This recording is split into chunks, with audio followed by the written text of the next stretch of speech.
núi rừng gọi tên mi măng cơ ria pet bơ tao trình play cu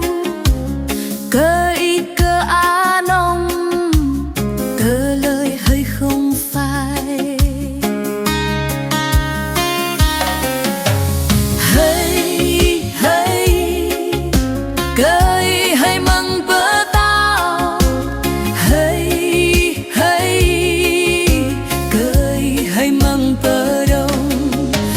chiếng vang giữa núi rừng gió đưa lời hát đi xa dù mai đi khắp nơi cười vẫn nhớ làng mặt trời lên trên đồi sương còn vương trên